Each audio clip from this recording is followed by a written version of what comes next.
Falar de economia agora, vamos falar sobre essa crise que começou na Grécia. Há um temor que a crise se espalhe pela Europa e pelo mundo inteiro. Eu recebo aqui no estúdio Marcílio Machado, ele é administrador, especialista em comércio exterior, dá aula sobre esse assunto, e também o Matheus Albergaria, que é economista. Matheus, bom dia, doutor Marcílio. Bom dia. Matheus, explica pra gente como é que começou essa crise e por que uma economia que não é considerada entre as mais fortes assim da Europa e muito menos do mundo pode se espalhar por todo o globo. A palavra-chave aqui, Mário, é contágio.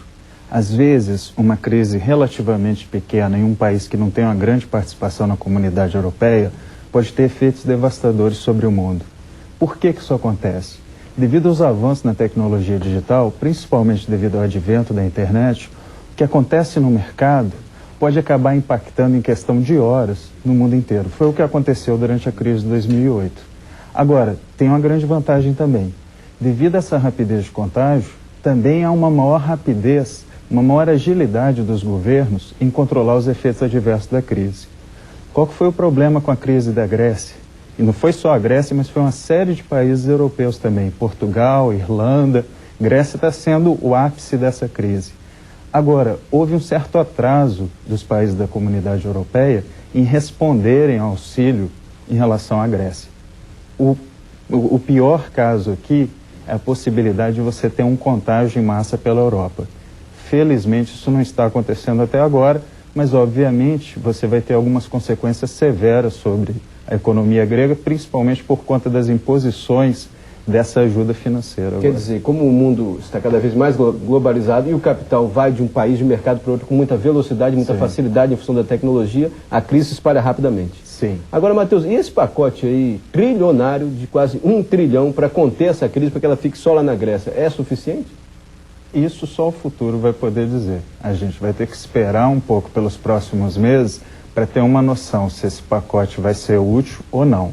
De novo, o mais importante no momento é evitar que essa crise volte a ter as proporções que a crise de 2008 teve. Professor Marcílio, o Jamiro mandou uma pergunta aqui para a gente. Essa crise na Europa pode virar uma marolinha aqui no Brasil?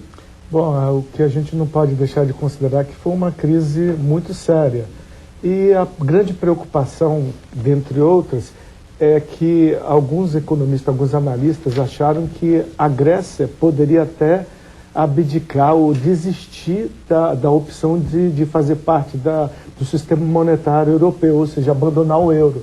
Já pensou que impacto isso teria se a Grécia resolvesse fazer como a Argentina fez no passado, que tinha uma moeda dolarizada e ter que ter alguma coisa tipo o curralito que teve na Argentina, fechar os bancos, segurar a situação? A Grécia poderia abandonar o euro e poderia ter impacto na Espanha, em Portugal, na Irlanda.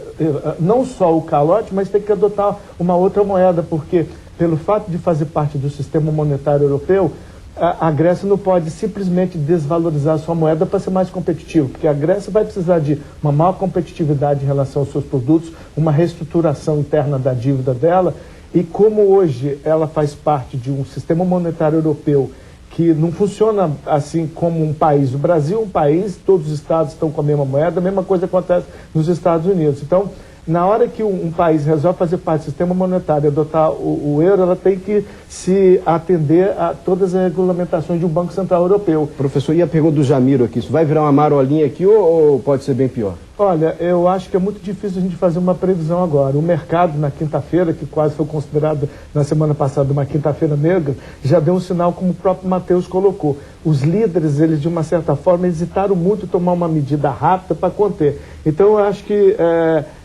a decisão enérgica e rápida e que os líderes europeus, até conversando com o governo americano, tomaram para poder fazer com que essa crise não haja um contágio dessa crise para o resto do mundo, é para justamente evitar que essa marola chegue aqui no Brasil. Mas hoje é muito cedo para a gente dizer qual deverá ser o impacto, porque a maioria desses países tem um déficit orçamentário muito grande, acima do permitido pela comunidade ou pela União Europeia, que é 3% do PIB. Eles estão com 13, 9, 14, 15, muito maior do que o permitido para ter uma estabilidade na região. E acho que é aí que se encaixa a pergunta também do Américo, lá de Colatina.